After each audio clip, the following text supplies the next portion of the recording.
Hi, my name is Stacey Abrams, and I'm so excited to introduce you to my very first children's book, Stacey's Extraordinary Words, beautifully illustrated by Kit Thomas. I'm also excited to be part of Barnes & Noble's Storytime, because I get to share some of my favorite words with you. Do you have a favorite word? My favorite word is syzygy. It's a word that doesn't have any real vowels in it, or traditional vowels, but it still works. This is a book about making things work, even when they're hard. It's about the word perseverance, and that means trying even when things get difficult. Do you want to learn about it with me? Let's read along and let's get started. Stacey's Extraordinary Words by Stacey Abrams, illustrated by Kit Thomas. Stacey loved words. She loved to read and write and say them. She adored fun words, long words, unusual words, words with wonderful histories and weird combinations. Whenever Stacey learned a new word, it was like making a new friend. First, she would find the dictionary. Then she would look up where the word had come from and learn its secrets. Did any of its letters hide and stay quiet? Like the P in ptarmigan, a bird that lives in cold northern regions? Or were they strong like the I in bright? Next, she wrote the word in her special notebook of extraordinary words. She practiced how to arrange the letters just right, how to sound them out. That's because she loved spelling interesting words most of all. With her favorite words, she would try to remember their quirks. What made them special? When she saw a super long word like onomatopoeia, a funny word to describe the sound of other words, she had to jump and sway. Words like duckling made her grin. Persnickety tickled her tongue. Sometimes, Stacey thought that words understood her better than people did. When she sat by herself during recess, they never teased her about being quiet, or about being clumsy when she fell, or awkward when the joke in her head came out wrong. When she read books under the covers, words never told her to go to sleep. Words understood why she was grumpy or anxious. In fact, words helped her explain what she was feeling, if only to herself. One day, Stacey's teacher, Mrs. Blakesley, asked her to wait after class. She squirmed in her seat because she was afraid, petrified. Another way to say really, really afraid. Usually, the teacher only kept a student after class because of a blunder, a mistake. Mrs. Blakesley called Stacey to her desk, and she returned her spelling test. A big red 100 sat at the top of the page. The teacher asked her, "Do you know what a spelling bee is?" "A really smart insect?" Stacey joked. The teacher smiled. A spelling bee is a contest where students compete to spell as many words correctly as they can. I would like for you to participate. Stacey couldn't believe it. Who else will be there? I'm nominating you and Jake. The spelling bee is next week. Stacey's excitement suddenly evaporated. Jake was not her friend. He was a bully who knew words too.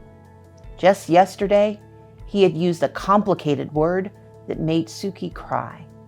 Last week, she heard him say something cruel to Zivko about his accent. Stacey thought it was stupendous that Zivko knew words in 2 different languages. Stacey knew as many words as Jake did. She wanted to say something when he said mean things to her friends, but she was intimidated, scared, because sometimes he said hurtful things to her too. She wished she had used her clever words to help Suki or Zivko or herself by speaking up. Perhaps at this spelling bee, she would be braver. At the spelling bee, she would not be silent. All week long, Stacey studied her spelling words from school and the ones she kept in her notebook. Still, the spelling bee felt as far away as the longest word she had ever seen, sesquipedalian. A fancy way to describe words with lots of syllables. The days of the week were monotonous, torturous, and sluggish. Every hour felt longer and longer. Stacey wished for the week to whisk its days away. Finally, the morning of the spelling bee arrived. Stacey walked into the county library with her mother, holding her hand tight. Mama gave her a big hug and whispered into her ear, "Just do your best. Your dad and I are very proud of you." Stacey followed her teacher to the room where the other students waited until it was time to go. Then they went onto a stage. The announcer explained the rules. Kids stepped up to the microphone one by one to get their word. If they spelled it right, the announcer told them so. But if they made a mistake, a bell would ring. The student would have to leave the stage. No do-overs. Stacey's turn finally came. Her stomach ached with nervous energy, but she was ready. Say the word. Dither. Sound it out. Dither. Spell it. D-I-T-H-E-R. That is correct. The announcer called on the next student and the next. Promptly, enormous, shudder.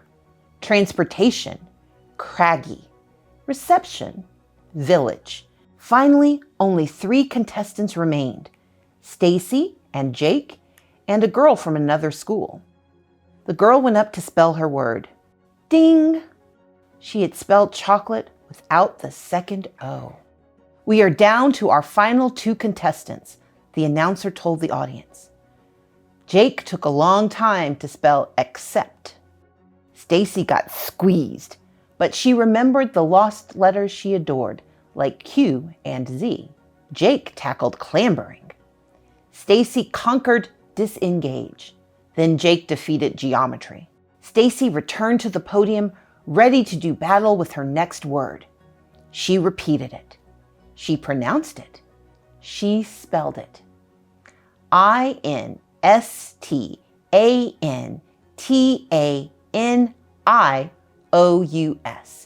Instantaneous. As she waited for the announcer, the bell dinged. "I'm sorry, that is incorrect. The proper spelling is..." Stacey couldn't hear the rest of what he said. Tears filled her eyes, but she stayed on stage like a good sport as Jake got his trophy and she received her 2nd place ribbon. Everyone congratulated Jake, and so did she. "Good job." Jake laughed and rolled his eyes. "At least I know the difference between I and E." Stacey felt embarrassed, but she refused to let Jake make her cry. "Well, I misspelled my word, but I do know how to be courteous. You should try it." She turned away and went to find her mom. If today were like one of the stories Stacey loved most, she would have won, and Jake would have learned that words were a gift that shouldn't be used to hurt people. But things didn't always happen that way in real life. Sometimes change was harder, and it didn't happen right away. Stacey felt a hand brush at her cheek. It opened her fist and smoothed out the ribbon. "Mama." She put a butterscotch candy on top, Stacey's favorite kind. "You okay?" "I lost." "But you came so far, nearly to the very end." "Not far enough. I got the letter wrong. And I didn't win. I failed." "You only fail if you stop," her mother reminded her. "I know there's a word for that. You know it too." Stacey thought about one of her favorite words. Perseverance. Perseverance. Exactly. So let's go home and learn more words. There's always next year. Stacey imagined all the words she had yet to meet, new words and new ways to speak up and help others. She'd find them all. No, Mama, there's always tomorrow. The end. I hope you enjoyed Stacey's Extraordinary Words. Thank you for reading along with me.